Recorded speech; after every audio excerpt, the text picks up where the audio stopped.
घर में हर दिन कबीर के भक्ति गीत गाए जाते थे। अम्बेडकर इन भक्ति गीतों को सुनकर पले बढ़े और बड़ों की भक्ति परंपरा में विश्वास के साक्षी रहे। इसका अम्बेडकर के जीवन पर अस्थायी प्रभाव पड़ा। जब उन्हें एक दलित परिवार में जन्म लेने के कारण स्कूल में सामाजिक भेदभाव का सामना करना पड़ा, तब अम्बेडकर ने सामाजिक समानता और मानव गरिमा के लिए अपनी आवाज उठाने की जरूरत महसूस की।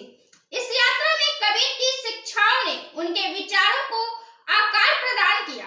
कबीर उनके उन 3 गुरुओं में से एक थे जिन्होंने उनके जीवन को आकार देने की दिशा में योगदान दिया।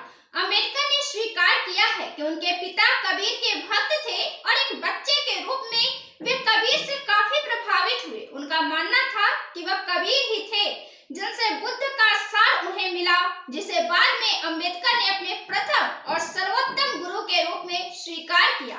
हालांकि कबीर वाराणसी के आसपास रहते थे, तथापि भारत के विभिन्न भागों में उनके विचार फैले। सिखों के 5वें सिख गुरु अर्जुन देव ने सिख धर्म ग्रंथ गुरु ग्रंथ साहिब में कबीर की बहुत सी पंक्तियों को शामिल किया है। कबीर की मृत्यु के बाद उनके अनुयायियों ने उनकी शिक्षाओं को संकलित किया, उनके विचारों का प्रसार किया। उनके विचार सामाजिक रूप से पिछड़े लोगों के बीच काफी महत्वपूर्ण थे। मंदिरों का निर्माण किया गया और कबीर के गीतों का गायन लोगों के जीवन का हिस्सा बन गया। उत्तर भारत के अतिरिक्त अम्बेडकर के परिवार में कबीर की शिक्षाओं का एक विशेष स्थान था। अम्बेडकर के माता पिता ने उन्हें बचपन में कबीर की कविता सुनाने के लिए प्रोत्साहित भी किया।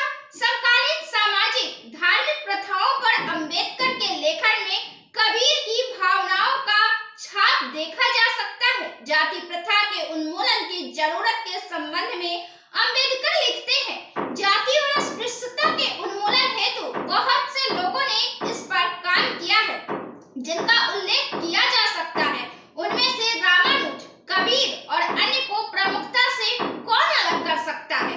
क्या आप इन समाज सुधारकों के कार्यों के बारे में अपील कर सकते हैं और उनका पालन करने हेतु हिंदुओं को समझा सकते हैं? कारण और नैतिकता। एक सुधारक के शस्त्रागार में 2 सबसे शक्तिशाली हथियार है। इसे उन हथियारों के इस्तेमाल से वंचित करने के लिए कोई कार्रवाई करना अक्षम है। जब तक लोग यह नहीं मानेंगे कि जाति प्रथा का मूल कारण क्या है, आप किस प्रकार से इसे खत्म कर सकते हैं?